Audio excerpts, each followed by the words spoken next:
रसूलिहिल करीम। अम्मा बाद फ़ाऊज़ु बिल्लाहि मिनश शैतानिर रजीम। बिस्मिल्लाहिर रहमानिर रहीम। कुल ला असअलुकुम अलैहि अजरन इल्लल मवद्दत फिल कुर्बा आमन्तु बिल्लाहि सदक़ल्लाहुल अज़ीम। इन्नल्लाह व मलाइकतहु युसल्लूना अलन नबी या अय्युहल्लज़ीना आमनू सल्लु अलैहि व सल्लिमू तस्लीमा। मोहब्बत से पढ़ लीजिए अस्सलातु वस्सलामु अलैका या। मेरा ख्याल है सब हज़रात कुछ आज नाराज़ बैठे हैं।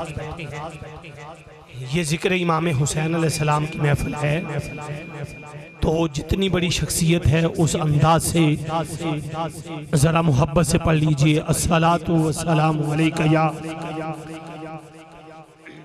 सय्यदी या रसूल अल्लाह वाला आलिका व सुहाबिका या हबीब अल्लाह। खुश्क शाखों को वो ताज़ा गुलाब देते हैं, खुश्क शाखों को वो ताज़ा गुलाब देते हैं। अहद पीरी को फिर से शबाब देते हैं। अरे गफलत न पढ़ ले दरूद उन पर, वो तेरे सलाम का आज भी जवाब देते हैं। मोहब्बत से पढ़ लीजिए अस्सलातु वस्सलामु अलैका या सय्यदी या रसूल अल्लाह वाला आलिका व सुहाबिका या हबीब अल्लाह। रब्बे ज़ुल जलाल के फजल और उसकी तौफीक से मजलिस असान जिला उपाड़ा की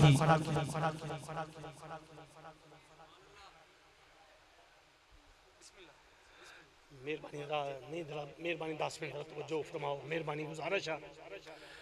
मजलिस असान जिला उखाड़ा 5वीं महफिल मिलाद मुस्तफ़ा सल्लल्लाहु अलैहि वसल्लम में हम और आप हाजिर हैं। लेकिन मैं ये खुशबख्ती समझता हूँ कि मुहर्रम शरीफ है। जरा बुलंद आवाज़ से सुभान अल्लाह की सदा आनी चाहिए।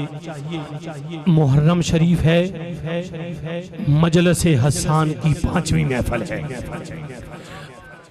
बुलंद आवाज़ से सुभान अल्लाह की सदा आएगी तो जिक्र हुसैन का लुत्फ़ भी आएगा, हमारे सीने भी जिक्र हुसैन से रोशन हो जाएंगे। मजलिस असान की ये 5वीं महफिल है, मुहर्रम शरीफ है। सैयद शुहदा इमाम हुसैन का जिक्र हो रहा है। जितने भी हज़रात बैठे हैं, फ़कत मैं आपकी तवज्जो चाहता हूँ। मदीना शरीफ सबज गुंबद के नीचे मैं फिर अर्ज करना चाहता हूँ ताकि जरा मोहब्बत के अंदाज में इजाफा हो। मदीना शरीफ सबज गुंबद के नीचे जो जमीन का टुकड़ा है, वो जमीन का टुकड़ा सारी कायनात से आला है।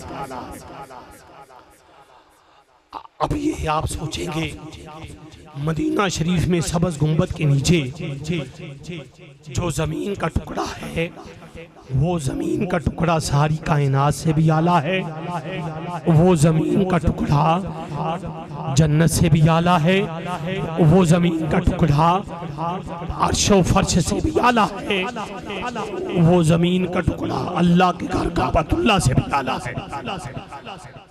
अब ये सवाल पैदा होता है, वो जमीन का टुकड़ा जो सबज गुंबद के नीचे है, वो जमीन का टुकड़ा अर्श से, फर्श से, जन्नत से, अल्लाह के घर काबे से अफजल क्यों है? जरा सोचना पड़ेगा।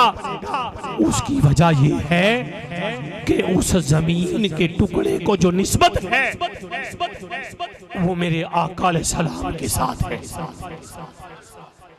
जिस जमीन के टुकड़े को निस्बत मेरे आका अलैहिस्सलाम से हो जाए, वो जमीन का जो टुकड़ा है वो सारी कायनात से आला है। तो अगर जमीन के टुकड़े को निस्बत मेरे आका अलैहिस्सलाम से हो जाए, वो जमीन का टुकड़ा सारी कायनात से अफजल है, वो जमीन का टुकड़ा सारी कायनात से आला है। तो मुझे ये कहने दीजिए कि जिस अबू बकर सदीक ने मेरे महबूब को अपने कंधों पे उठाया, आपका क्या मकाम होगा? वो जमीन का टुकड़ा जिसको निस्बत मेरे आका अलैहिस्सलाम से हो जाए, वो जमीन का टुकड़ा अगर सारी कायनात से अफजल है, तो जिस उम्र फारूक के लिए मेरे आका अलैहिस्सलाम ने दुआ मांगी, फिर आपका क्या मकाम होगा? वो जमीन का टुकड़ा जिसको निस्बत मेरे आका से हो जाए, वो जमीन का टुकड़ा अगर आला है, तो जिस उस्मान गनी के घर में मेरे आका अलैहिस्सलाम की 2 बेटियां हैं, फिर आपका क्या मकाम होगा? वो जमीन का टुकड़ा जिसको निस्बत मेरे आका से हो जाए, वो जमीन का टुकड़ा अगर कायनात से आला है, वो जमीन का टुकड़ा अगर कायनात से अफजल है, तो फिर लहमू का लहमी, जिस्मू का जिस्मी। मेरे आका फरमाते हैं, अली तेरा जिस्म मोहम्मद का जिस्म है, तेरा गोश्त मोहम्मद का गोश्त है। वो जमीन का टुकड़ा जिसको निस्बत मेरे आका अलैहिस्सलाम से हो जाए, वो जमीन का टुकड़ा अगर पूरी कायनात से आला है, तो फिर जनाब इमाम हुसैन का क्या मकाम होगा? मेरे आका अलैहिस्सलाम ने फरमाया, लोगों सुनो, हुसैन मिन्नी वाना मिनल हुसैन, हुसैन मुझसे है, मैं हुसैन से हूँ। अगर वो जमीन का टुकड़ा आला है जिसको निस्बत मेरे आका से हो जाए, फरमाया जो फातिमा है ये मेरे जिगर का टुकड़ा है, फिर सैयदा ज़हरा पाक का क्या मकाम होगा? तो हुज़ूर इस्लाम के गुलामों, ये बड़ी अजमत की बात है, ये बड़ी इज्जत की बात है कि हम जिक्र हुसैन की महफिल में बैठे हुए हैं। खालिक़ कायनात ने इरशाद फरमाया, कुल्ला असअलुकुम अलैहि अजरा। मेरा अल्लाह फरमाता है, महबूब इनसे फरमा दीजिए। मेरा अल्लाह क्या फरमाता है? महबूब इनसे फरमा दीजिए, मैं तुमसे कुछ नहीं मांगता, बस मेरी आल से प्यार करना। बस मेरी आल से, बोलिए मेरी आल से प्यार करना। तो ये हुजूर के गुलामों का तरीका है, वो नबी से भी मोहब्बत करते हैं, नबी की आल से भी प्यार करते हैं। मेरे आका अलैहिस्सलातु वस्सलाम के गुलामों, मेरे आका अलैहिस्सलाम ने फरमाया, मैं तुम्हारे पास 2 चीजें छोड़ के जा रहा हूँ। मेरे आका ने क्या फरमाया? मेरे नबी अलैहिस्सलाम ने फरमाया, मेरे गुलामों, मेरा कलमा पढ़ने वालों, मैं तुम्हारे पास, बोलिए, मैं तुम्हारे पास 2 चीजें, मिलके बोले।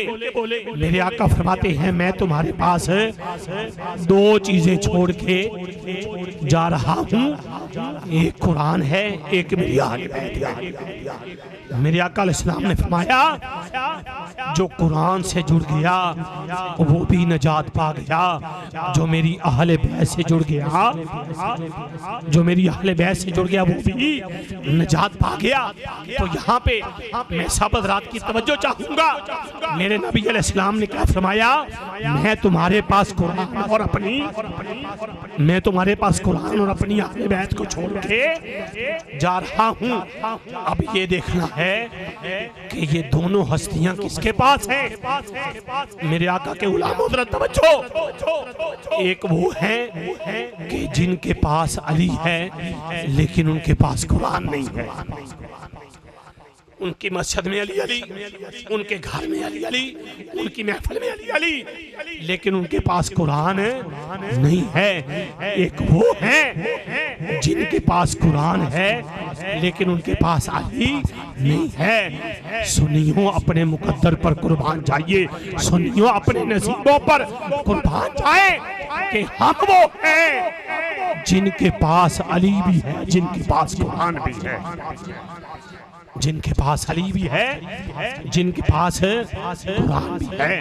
तो हज़रत मोहतरम मेरे आका अलैहिस्सलाम ने फरमाया मेरी जो अहले बैत है ये कश्ती नूह की मानद है। माशाअल्लाह मेरे आका अलैहिस्सलाम ने क्या फरमाया, जो मेरी अहले बैत है ये कश्ती नूह की मानद है। जो सवार हो गया वो नजात पा गया, जो रह गया वो हलाक हो गया। तो अल्लाह ताला हम सबको नबी करीम अलैहिस्सलाम से मोहब्बत करने की तौफीक अता फरमाए, आका अलैहिस्सलाम के सहाबा से प्यार करने की तौफीक अता फरमाए, अहले बैत से मोहब्बत की तौफीक अता फरमाए। मैं नहायत ही मुबारकबाद पेश करता हूँ राना इकराम तैयबी साहब को कि जिन्होंने आज इमाम हुसैन अलैहिस्सलाम की ज़िंदगी में सजाई। अल्लाह ताला मेरा कहा आपका सुना अपनी बारगाह मुक़द्दस में कबूल मंजूर फरमाए। आमीन। व आखिर दावाना अनिल हम्दुलिल्लाहि रब्बिल आलमीन।